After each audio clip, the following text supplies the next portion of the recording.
상장 민원조건과 정민정 위 공무원은 맡은 바 직무를 성실히 수행하고 친절봉사 실천에 솔선수범하여 2015년도 상반기 친절공무원으로 선정되었으므로 이에 표창합니다. 2015년 7월 9일 양천구청장 김수영. 부상으로 온누리 상품권 20만원이 수여되겠습니다. 상장 일자리 경제과 한종란. 이하 내용과 부상은 같습니다.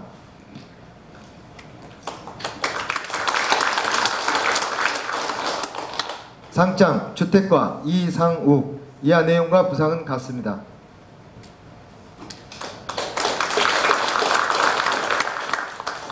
상장 의학과 신희선. 이하 내용과 부상은 같습니다.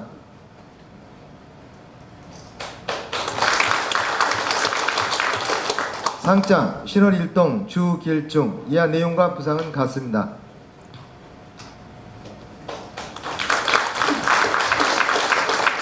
상장 신월이동 김주완. 이하 내용과 부상은 같습니다.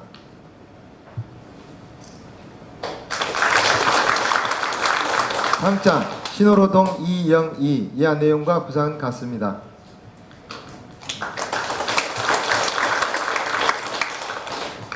상장 신정이동 김이슬. 이하 내용과 부상은 같습니다.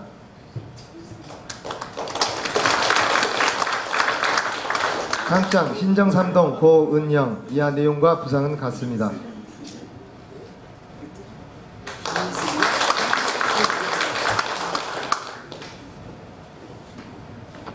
수상자일동 차렷. 경례. 한 일 동안 많은 사랑을 줬고 많은 새로운 업무를 줬습니다. 오늘 또 여기 주신명의 간부님들 이름과 얼굴을 익히려고 생각하니 참 머리가 아픕니다. 혹시 지나다니시다가 알아뵙지 못하더라도 이해해 주시기 바랍니다. 머리가 나빠서 있어서. 아무튼 양천 첫 근무인데요. 거리도 낯설고 업무도 서툴지만 구청장님을 열심히 보좌해서 다 함께 행복한 양천을 만들 수 있도록 열심히 노력하겠습니다. 반갑습니다. 다음은 최승각 지습과장님을 소개해드립니다. 안녕하십니까. 저도 7월 6일자로 서울시에서 치수과장을 관련받은 최승각입니다. 저는 사실 그 전에 양천구에서 근무한 적이 있는데 약 한 12년 만에 다시 온 것 같습니다. 고향에 오는 느낌입니다. 사실 양천구는 친수 치약중입니다. 선생님께서도 저희 발병장 주실 때 당부 말씀을 하셨는데 10월 등의 저지수로 주변, 그 다음에 신정 등의 홍익병 주변하고 북동 일부 지역이 상당히 아직도 친수 치약중으로 남아 있습니다. 펌프장은 30년 정도를 상향해서 증설을 완료했는데 배심도 터널도 2017년까지 완료 예정인데 아직도 하수 관련 공간은 많이 남아 있습니다. 서울시 주관부서에 열심히 다녀서 이 양천구의 예산을 많이 가져와서 짧은 기간 내에 안전한 양천 건설을 위해서 힘쓰겠습니다. 감사합니다. 자리를 정돈해 주십시오. 지금부터 구청장님 주재로 업무 보고를 시작하겠습니다. 네, 두 분의 인사 말씀 들으니까 든든합니다. 서울시에서 예산 많이 받아오셔야 됩니다. 기대하겠습니다. 예, 회의 시작하겠습니다. 예, 업무 보고부터요. 네. 예. 2015년 양천구 안전관리계획 수립에 대하여 안전재난과장이 보고드리겠습니다.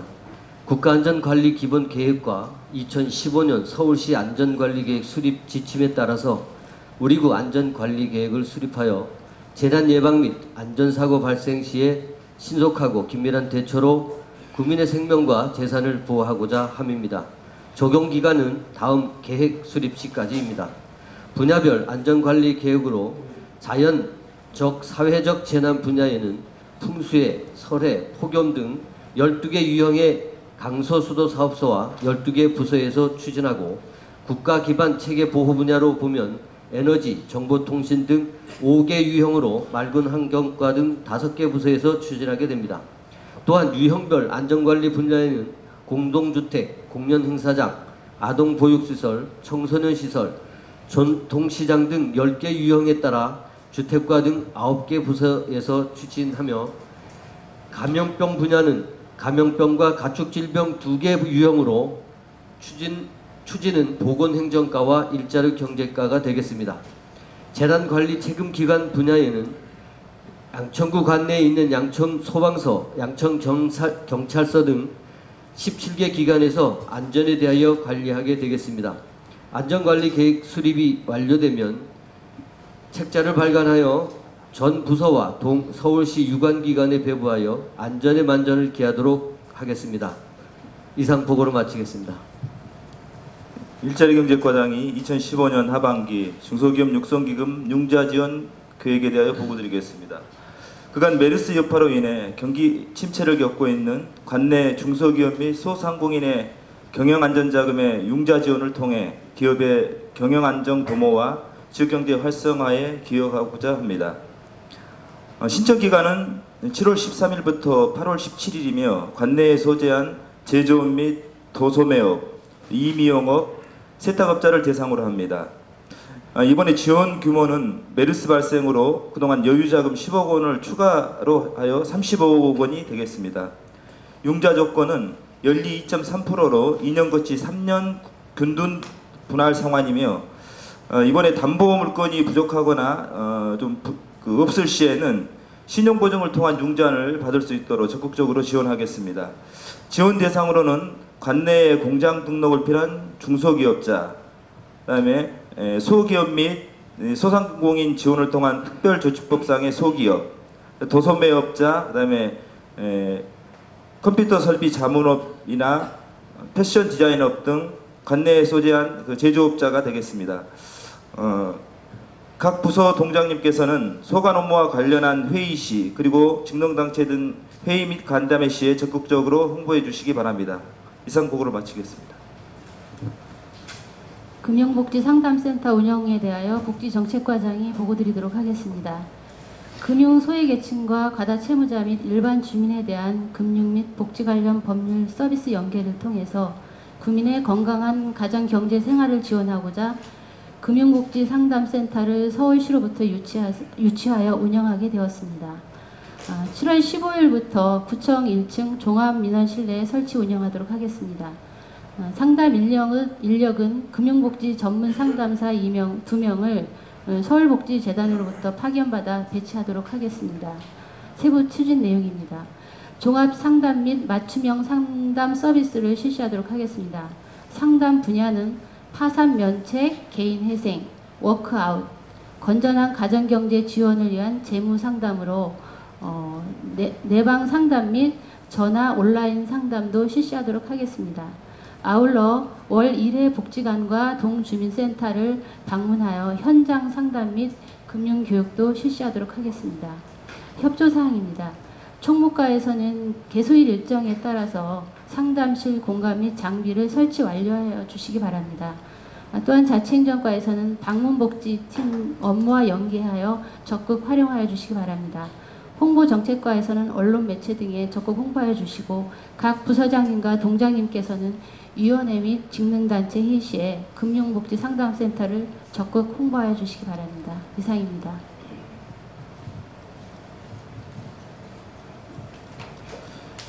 폭염 대비 무더위 쉼터 운영 계획에 대해서 어르신 상임과장이 보고드리겠습니다.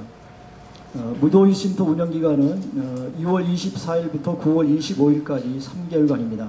운영 개소는 181개소로 동주민센터 18개소, 경로당 156개소, 복지관 7개소가 되겠습니다.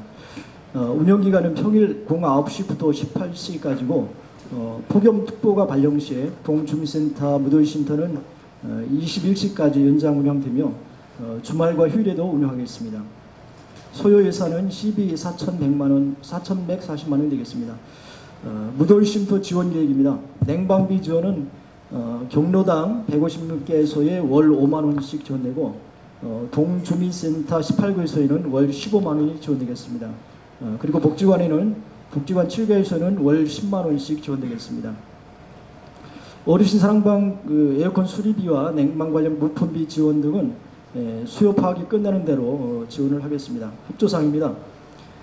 각 동장님들께서는 무더위 쉼터 관리 책임자를 지정 운영해 주시고 폭염특보 시 동주민센터 무더위 쉼터 연장 운영을 철저히 해주시기 바랍니다. 이상 보고 마치겠습니다. 자원봉사센터 건립공사 준공에 따른 건축 과정이 보고드렸습니다. 기존의 푸드마켓은 자원봉사센터로 이용 중인 부지에 지역 주민의 복지, 문화, 교육 수요를 충족하기 위하여 자원봉사센터를 확장 신축하여 쾌적한 공간 제공 및 휴먼 교육 인프라 확충에 기여합니다. 사업 계획을 설명드리겠습니다. 건립 규모 지하 2층에 지상 5층 연면적 1,800.2부 평방미터가 되겠습니다. 총 사업비 52억 1,600만 원이 소요되었습니다.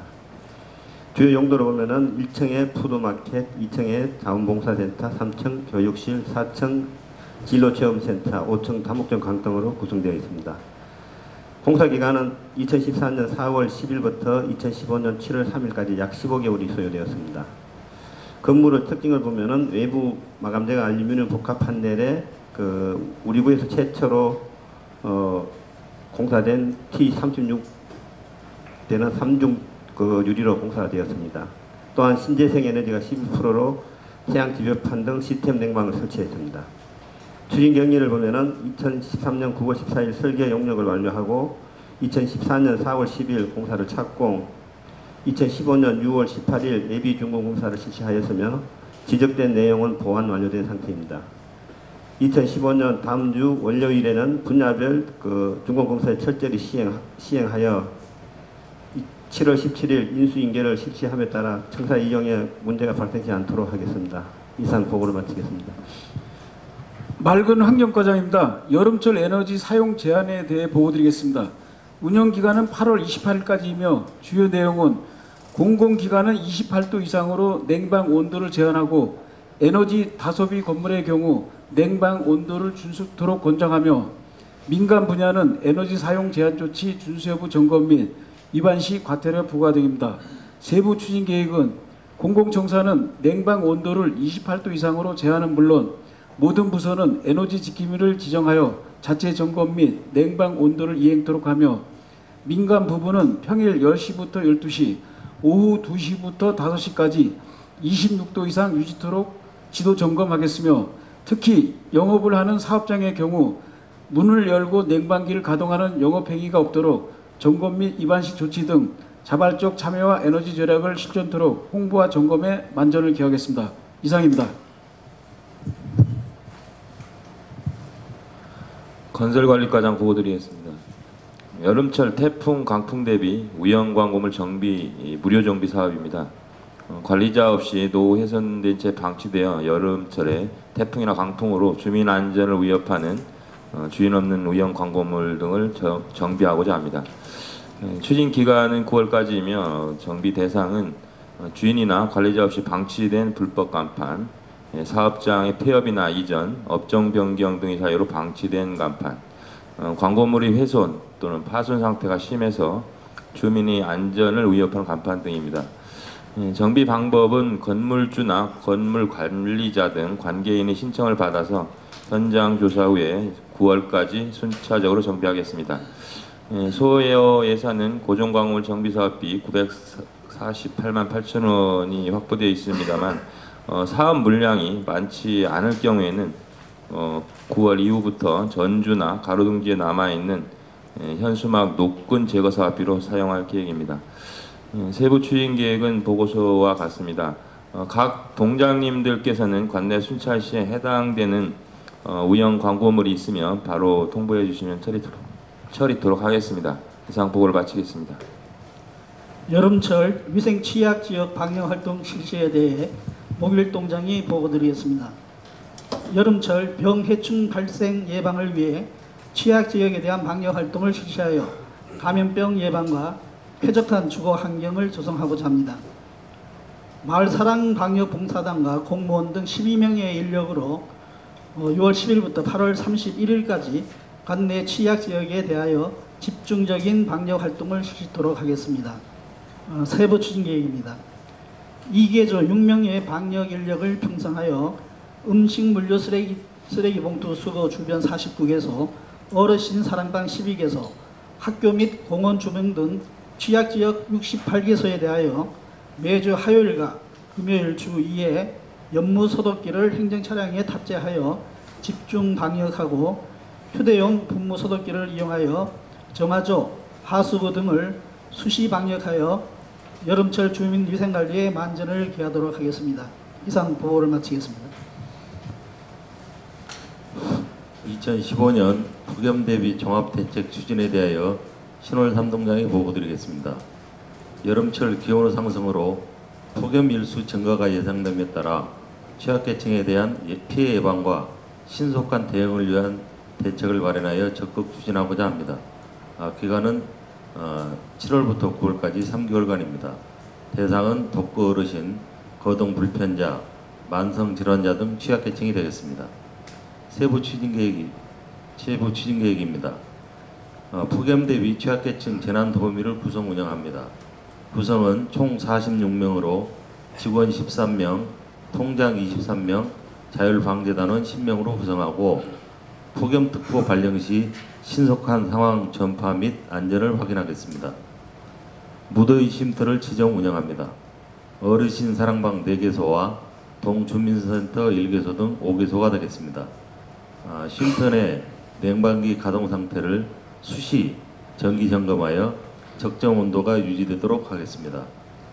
폭염주의보 등 발령 시 대응체계 구축으로 어르신 사랑방 4개소, 독거 어르신 72명 등 취약계층에게 폭염 대비 행동 요령 홍보물을 배부하고 홍보에 철저를 기하겠습니다.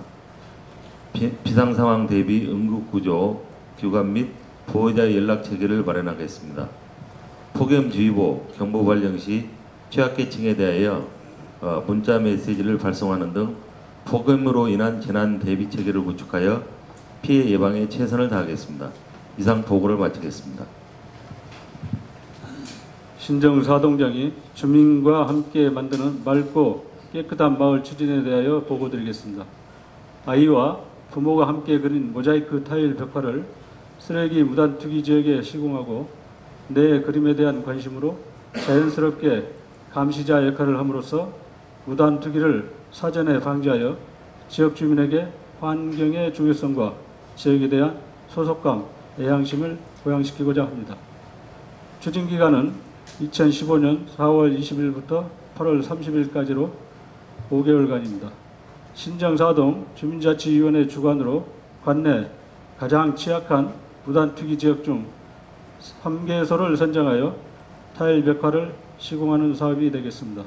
사업 내용으로는 무단투기 지역 주변에 거주하는 아이와 부모가 함께 그린 그림으로 타일을 제작하여 벽화를 시공하는 사업입니다. 세부 추진 계획입니다. 2015년 7월 1일부터 7월 15일까지 타일 벽화 재료를 구입하고 벽화를 구상하며 7월 30일까지 사업 설명회를 통하여 아이와 부모가 함께 타일 그림을 그리고 8월 31일까지 주민자치위원회에서 타일 벽화를 시공하게 되겠습니다. 기대 효과로는 내 그림에 대한 관심으로 자연스럽게 감시자 역할을 함으로써 무단 투기를 방지하고 가족과 함께 자신이 사는 동네에 대한 추억이 생김으로써 지역에 대한 소속감과 애향심이 형성될 것으로 기대합니다. 이상 보고를 마치겠습니다. 네, 보고 끝났습니다. 우리 국장님 당부 말씀 있으시면 해주시죠. 예, 안전행정 국장입니다. 우리 그 방문복지팀이 이제 신설이 돼서 전동에서 시행을 하게 되겠는데 요즘에 여러 가지로 바쁘지만 초창기에 우선 그 실행할 수 있는 계획을 동별로 좀 지역의 현황도 좀 분석을 하고 그리고 또 먼저 실시했던 동들이 있으니까 그것들 좀 사례들 좀 이렇게 참고를 하셔서 좀 계획을 좀 세워서 철저하게 좀 준비를 해주시기 바라고요. 그리고 제가 보니까 지금 우리 모기동하고 신월사동에서 하고 있는 그 찾아가는 동주민센터 운영계획, 실행계획이 있어요. 그 서울시에 나온 실행계획이.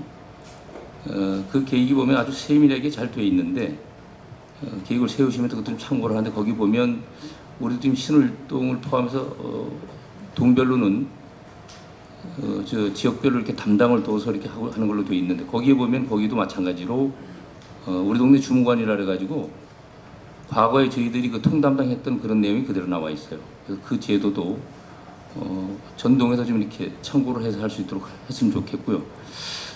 그다음에 우리 지금까지 시행했던 거 하고 또 조금 전에 했던 그 서울시에서 우리 동네 그 찾아가는 그 동주민센터 운영하는 거 그 실행 계획 그런 것들을 좀 이렇게 참고를 해서 좀 교육시킬 자료도 좀 준비를 하고 또 추가 지침을 만들 게 있으면 좀 만들어서 이 동의 좀 시달할 수 있도록 이렇게 해주셨으면 좋겠고요.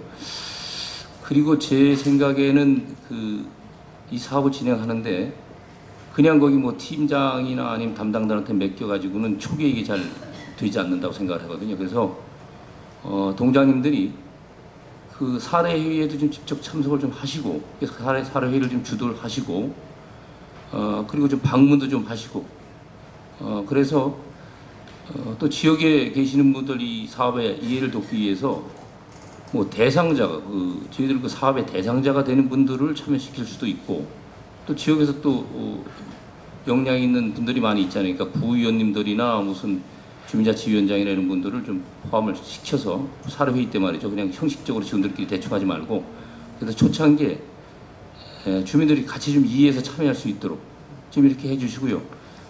그리고 또 사례 중에서 사례가 좀 여러 이렇게 협력해야 될 사례들이 있으면 저희 구에서도 좀 같이 참여를 하겠습니다.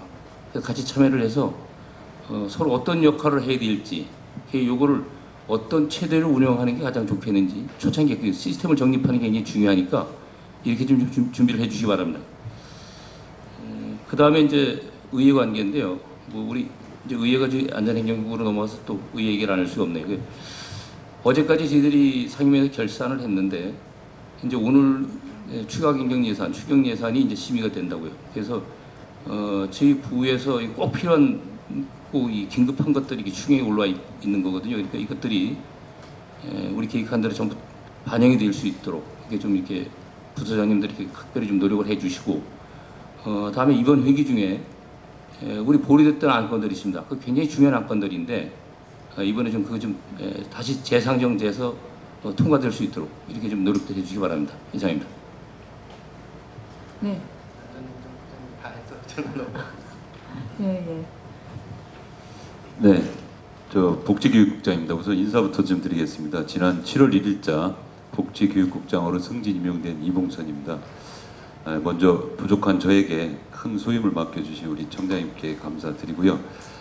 청장님의 그 구정 철학이 담겨 있는 우리 구의 그 교육 발전과 국민 복지 향상을 위해서 맡은 바에 최선을 다하겠습니다. 간부님들의 많은 조언과 협조를 부탁드리겠습니다. 복지교육국의 협조사항 2가지만 말씀드리겠습니다. 지금 자료를 전부 배부해 드렸는데요. 상반기 동안에 우리가 추진한 생활 쓰레기 감량화 실적이 지금 배부되어 있습니다. 표에서 보시는 바와 같이 우리 동장님들의 노력과 주민들의 협조 덕분에 좋은 성과를 내고 있습니다. 표에서 보시는 바와 같이 1월 달에 월 약 3,200톤 정도 나왔었는데요. 지금 그 2월부터는 조금씩 줄어서 지금 현재 한 2,600톤 정도로 한 4,500톤씩 계속 줄어가고 있습니다. 그래서 지금 현재는 서울시 상위권인데 저희가 그 그래프를 좀 보시면은 2013년도가 청색선입니다. 그때는 보통 2,600에서 뭐 많게는 2,900까지 왔다 갔다 했는데요. 2014년도는 적색선인데 저희가 그 음식물 쓰레기 종량제가 2014년도부터 시작되다 보니까 음식물 쓰레기가 일부 일반 쓰레기, 생활 쓰레기로 분류가 돼서 나가다 보니까 2014년도에 약 3,000톤 이상으로 이렇게 증가가 돼 있었습니다. 근데 기준이 서울시 평가 기준이 2013년도 기준이에요. 그래서 저희가 굉장히 어려운 상황입니다. 그래서 8,045톤을 감량을 시켜야 되는데 지금 추세로 나가다 보면 약 한 6,000톤까지는 가능할 것 같습니다. 근데 좀 물론 서울시와 계속 이제 협의를 좀 하고 있어요. 14년도, 13년도 이 기준의 평균치로 다 우리는 좀 해달라고 그 협의를 하고 있는데요. 하여튼 하반기 동안에 우리 동장님들 좀 더 노력을 하셔서 감량화 목표에 달성될 수 있도록 좀 협조를 해주시고요. 보니까 무단투기 단속하는 실적이 좋은 동이 또 감량화 실적도 좋더라고요. 그러니까 동장님들 좀 같이 노력 좀 해주시기 부탁드리고요. 청소행정과에서 하여튼 다각적으로 노력을 하고 있습니다. 두 번째 사항은 지금 오늘 그 구두 보고사항에도 있습니다만 무더위 쉼터가 운영이 됩니다. 3개월간. 아직까지는 큰 더위가 없었습니다만 이제 폭염주의보라든지 해서 폭염에 대비해서 동장님들이 관내 경로당을 방문해서 좀 에어컨이나 선풍기 등 그 관리 실태 이상이 없는지 좀 확인해 주시고 혹시 이상이 있으면은 바로 그 어르신 장애인과 협의해서 조치를 좀 해주시기 부탁드리겠습니다. 이상입니다. 네. 건설교통부 없으시고, 예, 도시. 보건소는 없으신가요? 예, 메디스는 잘 잡고 계신가요? 네. 네. 지금 현재 격리자가 한 명인가요? 아, 3명으로 또 다시 늘어났나요? 네. 잘 관리되고 있는 거죠. 예. 예. 우리 부구청장님 당부사항 있으시면 얘기해 주십시오. 네, 부구청장입니다. 네. 지난번 자치구 부구청장 회의 갔다 왔기 때문에 좀 간단하니 항목자를 중심으로 하겠습니다. 지금 감사 담당할 서면 자료가 있었는데 기금 운용 실태 이제 특정 감사하는데 몇 가지 분야에서 이제 계속 감사들이 이루어지면서 그 제도 개선 위주로 이제 감사가 추진되는데 그 내용들이 잘 시정될 수 있도록 이렇게 해주셔야 되겠습니다. 특히 이제 우리 이번에 그 동종합감사를 3월 30일부터 5월 18일까지 6개 동에서 실시했는데 그 결과를 보면은 모든 동이 거의 비슷비슷한 지적사항들이 계속 나오고 있습니다. 그러니까 이렇게 되는 데는 아마 우리 동장님들이 이제 업무를 적극적으로 임하겠지만 이게 직원들이 이 관련 규정이나 지침 숙지가 미흡한 게 아닌가 이렇게 생각이 돼요. 왜냐하면은 비슷한 사례가 계속 반복된다는 건 아마 선임자들이 해놓은 걸 그대로 답습한다는 의미거든요. 그렇기 때문에 아마 바뀐 지침, 그 다음에 이런 업무 내용들이 숙지하려는 적극적인 자세하고 노력이 필요할 것 같아요. 특히 아마 이제 민원 창구들이 옛날과 달리 옛날에는 아주 구에서 상당한 경험을 가진 직원들이 인감 업무 이런 걸 취급했는데 지금은 이제 통합 민원 창구를 이렇게 하다 보니까 특히 인감 분야에서 상당히 우려 섞인 지적이 거의 모든 동에서 지적이 되고 있어요. 그렇기 때문에 이 새로운 관련 법령하고 업무 내용은 꼭 우리 동장 팀장님들이 챙겨주셔야 될 것 같아요. 특히 또 결재권자로서 역할보다는 관리자로서 동주민센터 기본 업무에 대해서 지속적이고 반복적으로 이렇게 관심 제고가 필요한 것 같습니다. 인감증명 이 사례 이제 아마 교육이 나가고 아마 시정 조치하고 할 텐데 모든 동이 비슷하기 때문에 저희 지적된 걸 한번 해보면 이 인감 사고 같은 경우는 나면은 골치 아프잖아요. 그렇기 때문에 특히 많이 해야 되는데 대표적으로 모든 동에서 이렇게 꼭 지적되는 게 이게 인감증명 그게 워드 프로세스로 입력하거나 복사한 인감증명서 위임장 처리는 불가능한데도 불구하고 그걸 해준 사례들이 동에서 나타나고 있어요. 그리고 특히 이제 뭐 우리 그 제 공간 영사 확인이 날인된 인감증명서 이것도 팩스로 받아서 인감 발급해주면 안 되는데 그런 사례들도 나오고 있는데 사실은 이게 담당자가 어찌 생각하면 민원인 편의를 위해서 이제 해준 건데 법적 분쟁이 일어나게 되면은 이 책임은 전부 이제 담당자 우리 구가 떠안아야 될 사안이기 때문에 이 사안들은 좀 정확히 지켜주시고요. 또 인감과 관련해 가지고 또 하나의 대표적인 사례가 인감증명서를 발급할 경우에는 이제 발급 대장에 이제 해당 사항 기재하고 수령인란에 수령인이 본인 서명이나 또는 무인을 하도록 돼 있고 대리인의 경우는 반드시 무인을 받은 후에 교부해야 되는데 이게 누락돼 가지고 교부된 사례들이 거의 전동에서 지적되고 있어요. 6개 동 해봤는데 아마 다른 동도 아마 비슷하리라고 이렇게 추정이 되는데 꼭 이 사안은 챙겨 주셔야 될 것 같습니다. 현재도 지금 우리 구의 사례를 보니까 인감 증명 발급과 관련해 갖고 지금 한 3천만 원 정도의 손해배상 청구 소송이 지금 진행 중인 걸로 이렇게 나오더라고요. 그러니까 이 사안은 꼭 해야 되는데 이번에 특히 인사발령에 따라서 새로 직원들이 업무를 맡게 되면은 새로운 규정, 이런 바뀐 규정들을 숙지해야 되는데 꼭 선례 답습을 하다 보면 동일한 사례가 아마 발생할 수 있을 거예요. 우리 동장님들이 특히 직원 교육 철저를 기해 주시고 특히 이제 동종합감사 시에 지적된 사례들이 다시 재발되지 않도록 이렇게 해주시는 노력이 필요할 것 같습니다. 그리고 추경 예산에 대해서는 아까 안전행정국장이 말씀하신 더 이상 언급하지 않겠고요. 우리 그 메르스 관련해 가지고 2015년도 하반기에 중소기업 육성기금 융자 지원이 아까 보고가 있었는데 우리 이 사항이 적극적으로 될 수 있도록 우리 동장님들이 회의나 이럴 때 적극적으로 좀 홍보를 해주시고요.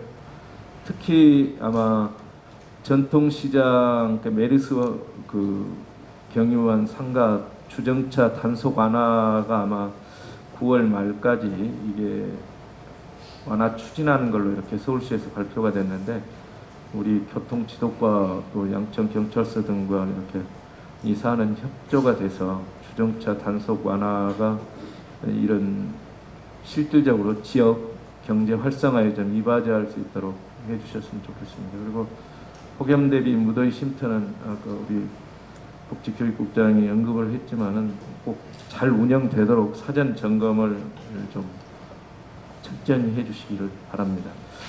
그리고 이제 우리 부서나 동주민센터에서 여름방학 기간 동안에 이제 각종 프로그램들을 초중고 학생들을 대상으로 여름방학 프로그램을 준비하는데 그 프로그램을 좀 기존에 한 전례 답습에서 좀 탈피해서 좀 새롭고 의미 있는 프로그램이 개발될 수 있도록 한번 지혜를 모아주셨으면 합니다.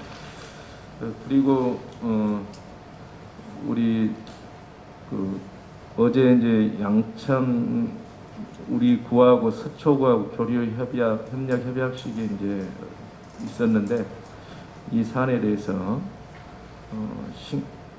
그제인가요?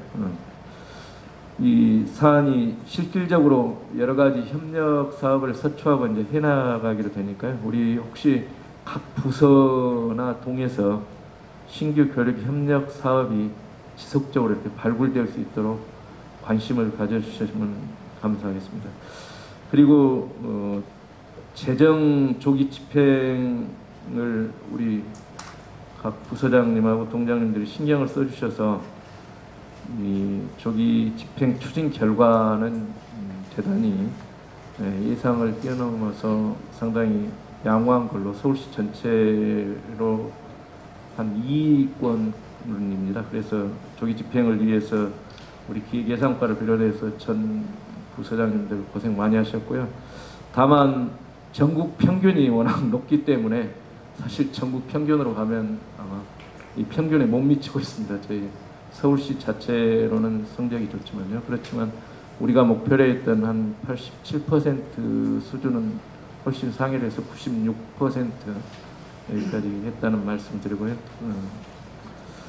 그 다음에 부구청장 회의에서 본청에서 그 업무 협조된 사항 중에 아까 복지교육장이 이야기했지만 생활 쓰레기 감량을 지속적으로 좀 추진을 해달라는 내용이 있었습니다. 특히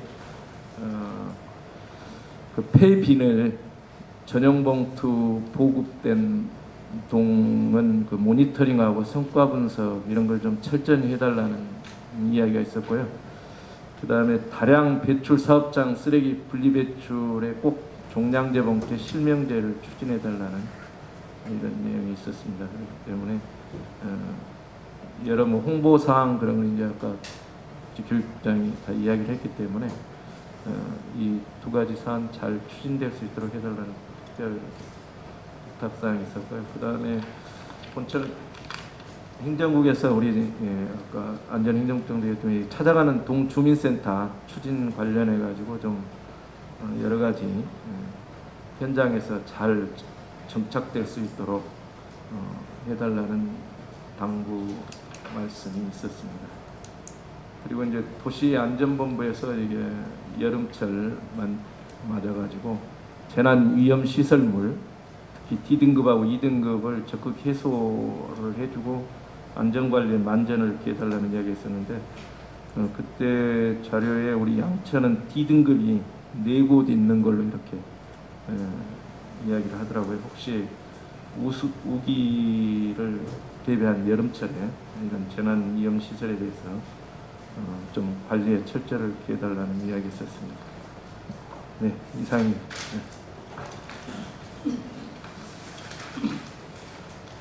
네. 앞에서 국장님 또 부청장님이 당부 말씀을 제가 해야 될 부분들은 많은 부분들을 해주셨고요.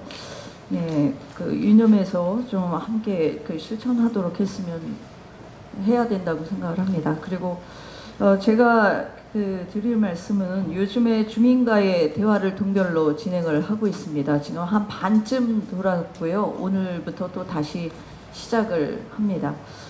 제가 하면서 좀 여러 가지 주민과의 대화를 통해서 느끼고 앞으로 좀 시정돼야 될 몇 가지를 좀 말씀드리려고 합니다. 일단 각계각층의 좀 다양한 주민층이 와서 좀 들을 수 있도록 하는 것이 중요하다. 너무 자리 채우기에 급급하다 보면 우리 어르신 사랑방에 계신 분들 어르신들 모셔다 놓고 그렇게 해서 이게 주민과의 대화가 제대로 이루어질 수 있겠나라는 생각이 듭니다. 그래서 그 자리 채우는데 급급하기보다는 자리가 좀 사실 덜 차더라도 사람들이 많지 않더라도 지역에 정말 그 지역 현안들에 대해서 관심 있어 하는 분들이 꼭 참여할 수 있도록 하는 것들이 중요하다라는 말씀을 좀 드리고요. 그리고 몇 가지 좀 사전 리허설까지는 아니더라도 방송 장비라든가 PT 자료 이런 것들은 한 번쯤은 좀 점검을 해주셨으면 좋겠습니다. 이 처음에 시작할 때 이 흐름이 끊겨서 상당히 오신 분들도 더워서 쩔쩔매고 있는 상황에서 이 방송 장비가 잘 안 나와가지고 이 애먹은 상황도 있고 그래서 이런 부분들에 대해서 좀 철저히 준비를 해달라라는 말씀 드리고요. 여러 가지 주민들의 건의사항들을 듣고 있습니다. 제가 이걸 보면서 이렇게 우리 직원들 입장에서 일단은 답변하는 부분에 있어서 우리 과장님들이 좀 적극적으로 좀 답변을 좀 해주셨으면 좋겠고요. 그리고 이 답변하는 태도에 있어서도 물론 타 기관에서 해야 될 거 있다는 거 그거를 말씀은 드려야 되지만 이제 주로 이제 교통 문제 같은 게 이제 경찰서하고 협조를 구해야 되고 이런 부분들이 있습니다. 근데 일단 답변하실 때 이런 부분에 대해서는 좀 긍정적으로 검토하겠다라는 거하고 타기관에 이런 협조를 얻겠다. 일단 우리 기관의 문제가 아니라는 게 먼저 얘기가 나오면 회피하는 것처럼 보입니다. 책임을 지지 않는 것처럼 보이기 때문에 어떤 이런 부분들에 대해서 실행이 어려운 건의사항이라든지 이런 것들에 대해서 대안 마련해서 적극적으로 임하겠다라는 답변을 하는 것이 중요하다라는 말씀 드리고요. 또 하나는 정말 우리 직원들이 지금은 참 많이 그런 게 없어졌습니다. 공무원이 갑의 태도에 쓰는 것도 제가 참을 수 없고 지금 시대도 많이 지났지만 우리 주민들도 또 갑질하는 거 제가 못 보겠습니다. 그러니까 서로 간에 이 공동체 교육이나 시민 교육도 좀 필요하다라는 생각을 하게 됐어요. 그래서 우리 지금 동자치회 간의 프로그램들을 좀 전반적으로 개선해야 될 필요성들이 좀 있는데 지금 이건 좀 다른 차원의 문제이기도 합니다. 그 동자치회관에서 많은 프로그램들을 지금 운영하고 있는데 이게 몇몇 이렇게 동호회 중심으로 또 이렇게 운영이 되고 있어요. 그래서 새로운 프로그램들이 발굴이 좀 돼야 될 필요성들이 좀 있겠다라는 생각이 들고요. 지금 이거는 하면서도 이 우리 감사 담당관실에서 좀 감사하면서도 좀 지적됐던 문제인데 여러 가지 새로운 프로그램들을 좀 적극적으로 발굴하는데 뭐 여러 가지가 있겠습니다. 이 중에는 다수 주민들이 좀 참여할 수 있도록 좀 인문학 강좌라든지 우리 주민들의 공동체 교육, 마을 공동체 교육도 지금 마을 공동체 팀에서 지금 뭐라 그럴까 여기에 관심 있는 사람들만 지금 교육하고 있는 게 과연 옳은가, 실제로 동단위에서 하는 이 마을 공동체 교육 이런 것들도 좀 필요하다고 봅니다. 이 주민들이 언제든지 부르면 공무원들이 나와서 당연히 쓰레기 치워줘야 되고 뭐 해줘야 되고 집 앞에 나무 정리해줘야 되고 이렇게 생각하는 주민들도 저는 문제가 있다고 봅니다. 그러니까 이거는 우리 공무원도 뭐 갑의 입장에서 주민들을 뭐 이렇게 하는 것도 문제지만 우리 주민들도 언제든지 뭐 24시간 새벽에 오셔가지고 왜 당직실에 사람이 없느냐, 그때 부르면 밤 새벽에 나와야 되는 거 아니냐 이렇게 생각하는 태도도 긴급하고 비상의 상황이 아니라면 그렇게 요구하는 것도 부당한 것이잖아요. 그러니까 저는 그런 겁니다. 우리 주민들에 대한 마을 공동체 교육, 공동체에서 우리 공무원이든 주민이든 각자 해야 될 역할과 목, 책임과 의무도 저는 있다고 봅니다. 물론 권리도 있죠. 주민들도. 당연히 어떤 문제에 대해서 권리를 주장하고 또 그 권리에 대해서 당당하게 또 요구도 하고 하는 것도 중요하지만 의무와 책임도 다해야 된다라는 것을 좀 마을 공동체 교육이라든지 시민 강좌라든지 뭐 이런 것들을 좀 해야 될 필요성이 좀 있다. 서로 간에 함께 해야 한다라는 그런 의식들이라든지 참여의식 이런 것들도 좀 해야 된다는 생각이 듭니다. 그래서 좀 동자치회관 프로그램들도 단순히 취미활동 중심 또는 교양 중심만이 아니라 좀 이런 프로그램들을 좀 통해서 좀 적극적으로 주민자치위원회하고 좀 논의를 해서 이런 강좌들을 좀 시리즈로 좀 하시든지 이런 것들도 좀 필요하다라는 생각이 듭니다. 기왕에 또 일동 1도서관도 생기고 있으니까 이 도서관과 연계해서 함께 하는 인문학 강좌라든지 이런 것들도 좀 필요할 것 같고요. 다양하게 좀 프로그램들을 검토해 보셨으면 좋겠다라는 말씀을 드립니다. 예, 그리고 한 가지는 지금 안전재난과가 새로 신설이 됐습니다. 오늘 보고에서 좀 여러 가지 안전재난에 관한 여러 분야에 대해서 좀 말씀하셨는데 여기에 대한 결과물이 매뉴얼로 책자로만 또는 어떤 뭐 브로셔로만 나오는 것은 그거는 아니라고 봅니다. 매뉴얼은 매뉴얼이고요. 매뉴얼이 필요한 것은 실행하기 위함입니다. 비상 상황에 대처할 수 있는 실천적인 프로그램 이런 것들도 함께 고민하시고 그리고 실제로 주민들이 좀 체감할 수 있도록 할 수 있는 프로그램도 함께 고민해 주셨으면 좋겠습니다.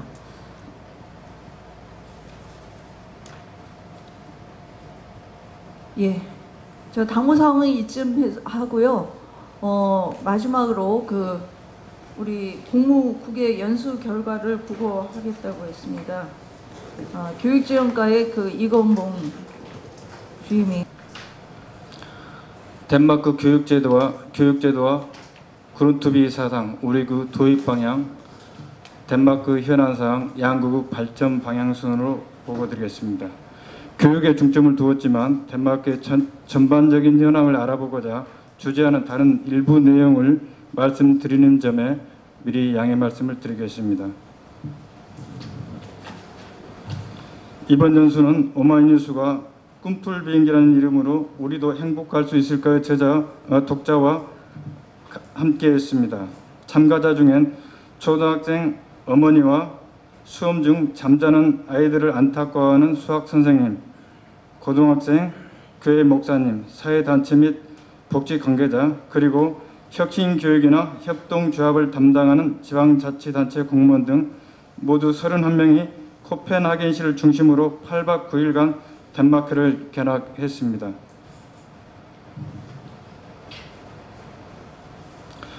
우리 구 추천 도서이기도 한 우리도 행복할 수 있을까의 저자 오연호 저자를 따라 책에 나오는 교육 및 협동조합, 덴마크 행복의 그림과 우리가 배워야 할 점 등을 탐방하는 내용으로 진행하였습니다. 그럼 덴마크에 대해서 간략히 알아보겠습니다. 북부 유럽 북해 연안 지역에 위치하고 있으며 전체 크기는 한반도의 5분의 1, 전체 인구수는 555만, 1인당 GDP는 5만 5천 달러이며 유엔 세계행복보고서 2012-2013년 가장 행복한 나라 연속 1위를 한 나라이며 참고로 올해는 스위스가 1위, 덴마크가 3위, 그에 반해 우리나라는 47위였다고 합니다. 다음은 덴마크 교육제도에 대해 알아보겠습니다. 덴마크는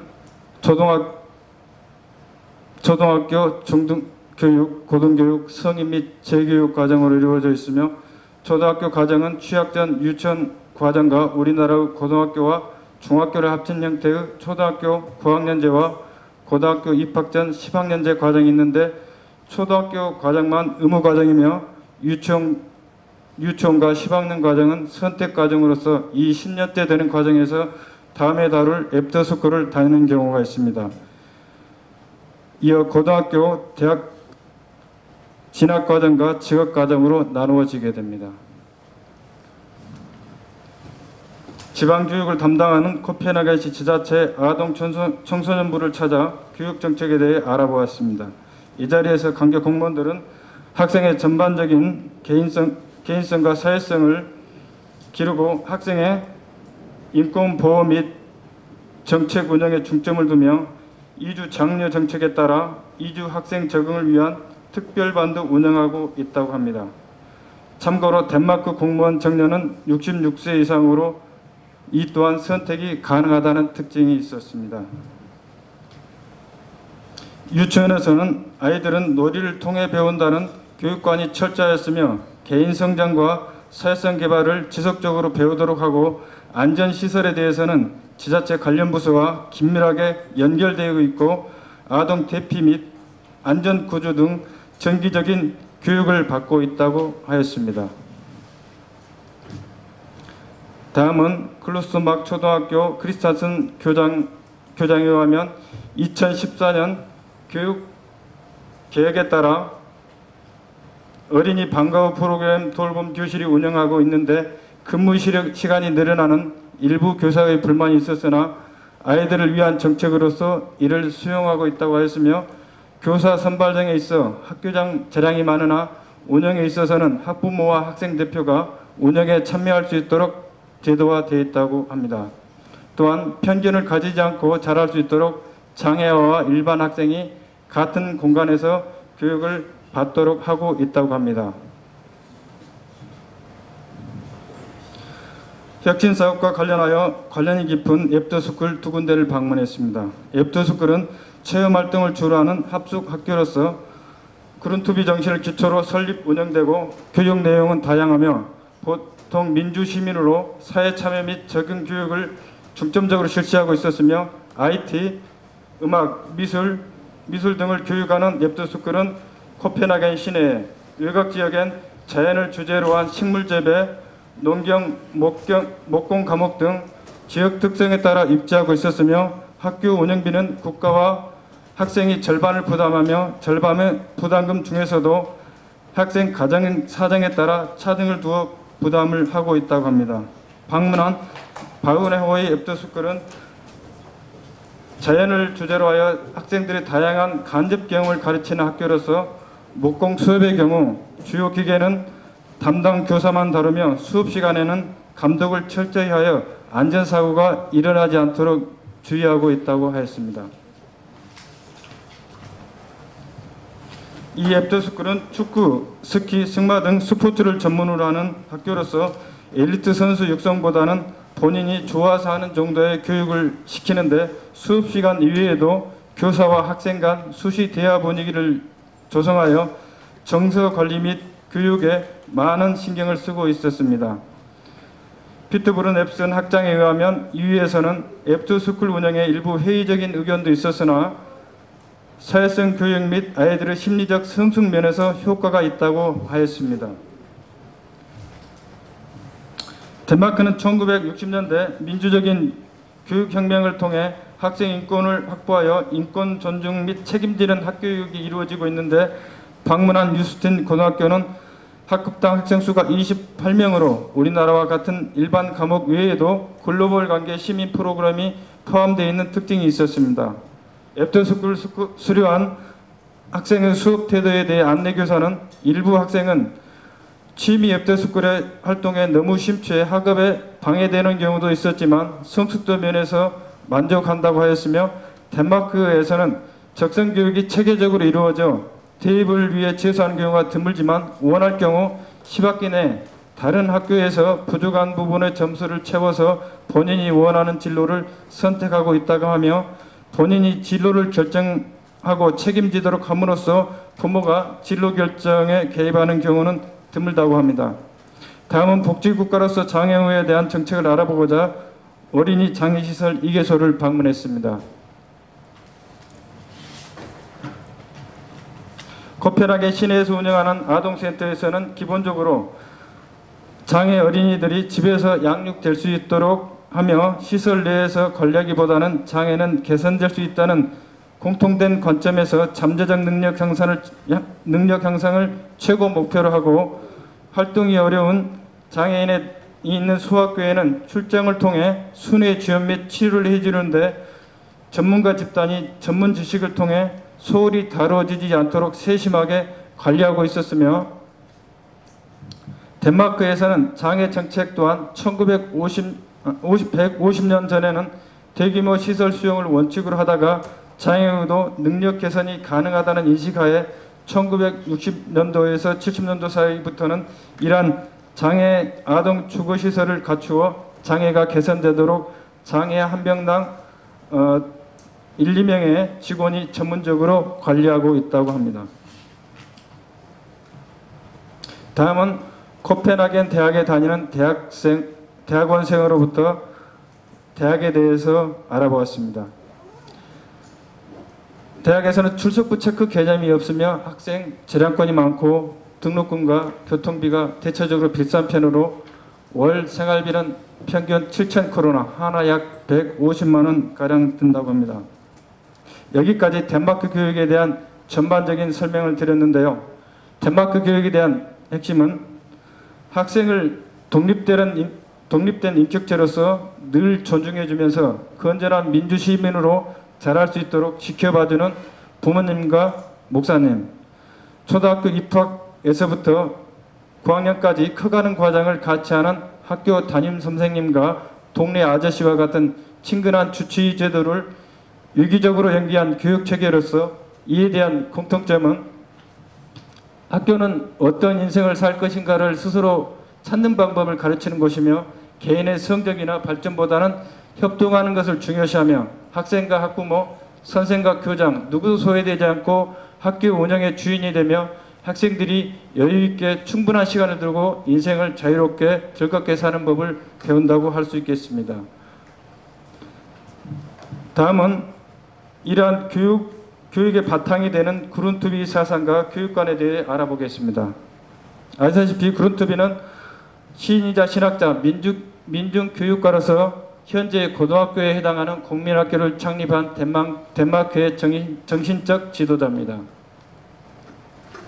그의 인간관에 대해서는 그의 생각 벽면에 인간은 원숭이가 아니다라는 말이 적혀있는데요. 다윈의 진화론에 반대하는 의미이기도 하지만 인간은 이성 이상의 신비한 감정을 지닌 존재다라는 의미로서 특히 학생들의 감정과 살아있는 말을 중요시 하라는 것으로서 설명드린 애프터스쿨 교육과정에서 학생 서로 고민을 말로 표현하도록 하여 감정을 공유하도록 함으로써 성숙되게 하는 과정이 바로 그것입니다. 다음은 그룬투비 사후 세워진 교회를 통해 덴마크인들이 보는 신앙인으로서의 그룬투비 정신을 알아보겠습니다.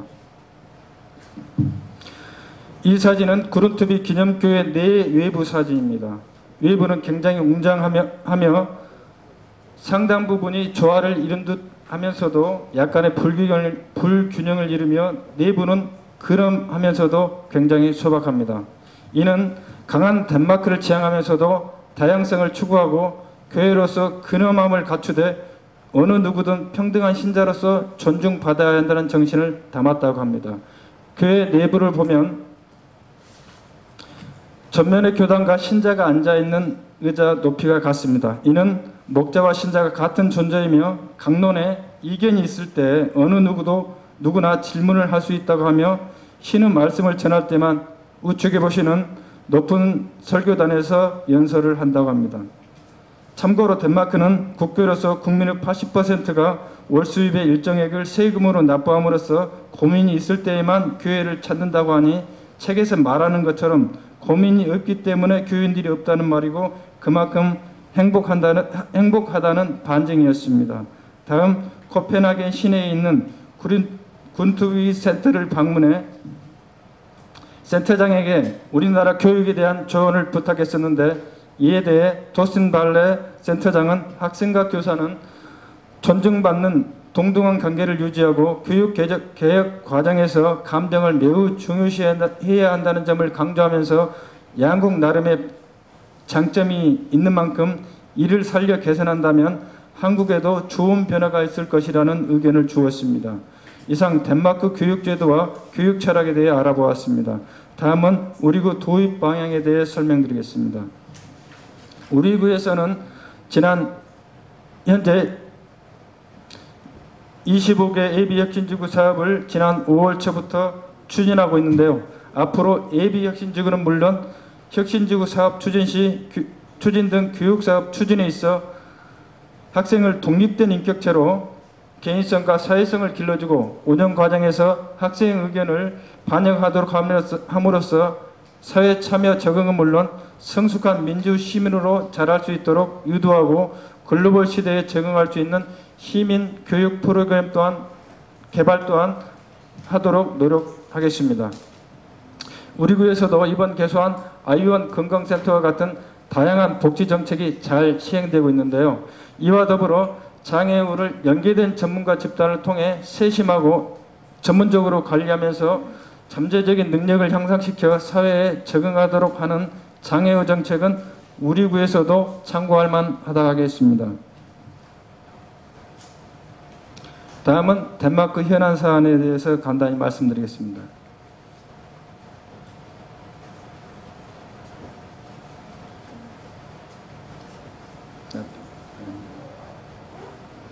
협동조합은 나라답게 조합 운영이 체계적이고 조직적으로 운영되고 있었습니다.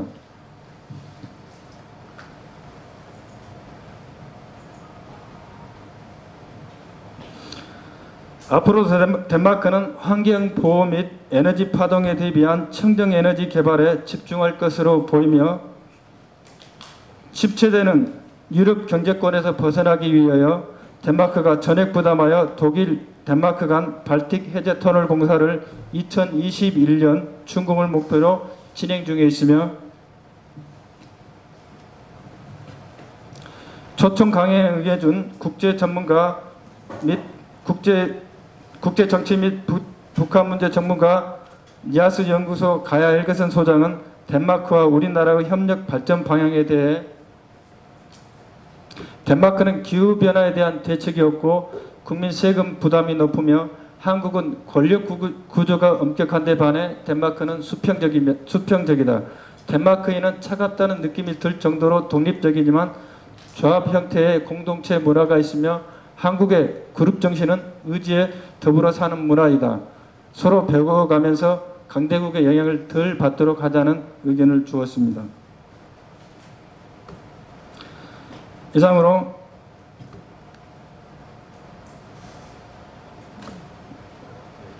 교육에 대한 전반적인 부분에 대해서 알아보았습니다. 양천의 모든 학생이 행복해야 하는 그날까지 혁신교육지구는 선택이 아닌 필수입니다.